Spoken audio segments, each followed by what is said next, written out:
शुरू में करूंगी 7 घोटाले। एक पहला है भारतमाला प्रोजेक्ट से करीब 70-75 हजार किलोमीटर की सड़क बननी थी और इसका पैसा CCA cabinet committee on economic affairs, जो आर्थिक मामलों की कैबिनेट कमेटी होती है जिसकी अध्यक्षता स्वयं प्रधानमंत्री करते हैं, उन्होंने इसका फंड दिया था। 15 करोड़ 37 लाख रुपए पर 1 किलोमीटर सड़क बननी थी। इन लोगों ने बढ़ाकर 32 करोड़ 17 लाख कर दिया, दुगने से भी ज्यादा।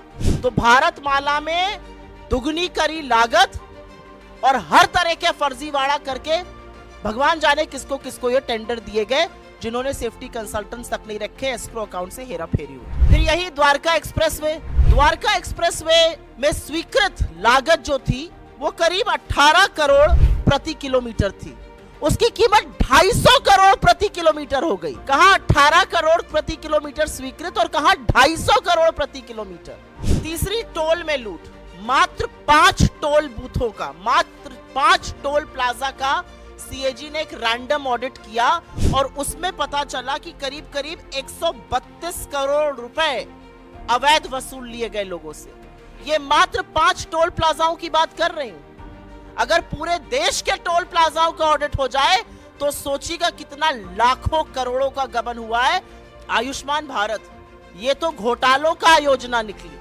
आयुष्मान भारत में 7.5 लाख लोगों एक नंबर से रजिस्ट्रेशन हुआ है, एक नंबर से 7.5 लाख लोगों का रजिस्ट्रेशन।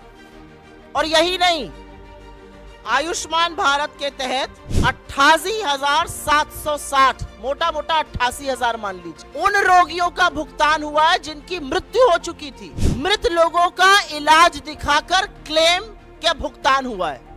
अब ये किसके पास गया है ये नहीं पता, लेकिन लाभार्थी के खाते में तो ये बिल्कुल नहीं गया। भगवान की बात ना हो, ऐसा कैसे हो सकता है? और वो राम जो सबके आराध्य है। जमीन में जितनी दलाली भारतीय जनता पार्टी के नेता, एसडीएम, कानूनगो सब मिलकर कर सकते थे, बड़े बड़े नेता, ट्रस्ट के लोग, वो तो खूब हुई। वो आप लोगों ने देखा और सरकार की बेशर्मी कह लीजिए या थेथराई कह लीजिए, एक शब्द उस पर बोला नहीं गया। अब पता चल रहा है कि अयोध्या डेवलपमेंट प्रोजेक्ट में भी खूब धांधली हो रही है और धांधली ऐसी वैसी नहीं हो रही है।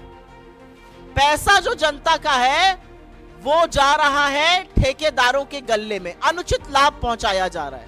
ऐसे ऐसे ठेकेदारों को जीएसटी का भुगतान हो रहा है जिनका रजिस्ट्रेशन कैंसिल हो चुका है।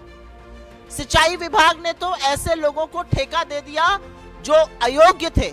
जो कार्यान्वयन एजेंसी है उत्तर प्रदेश राजकीय निर्माण निगम, उन्होंने परफॉर्मेंस गारंटी का एक पैसा होता है जो ठेकेदारों से जमा कराना होता है, वो तक जमा नहीं कराया। तो ये तो भगवान के नाम पर लूट मची हुई। पहले जमीन की धांधली में सस्ते में जमीन लेकर महंगे महंगे दामों में ट्रस्ट को बेचकर खूब पैसा कमाया इन तथाकथित राम भक्तों ने।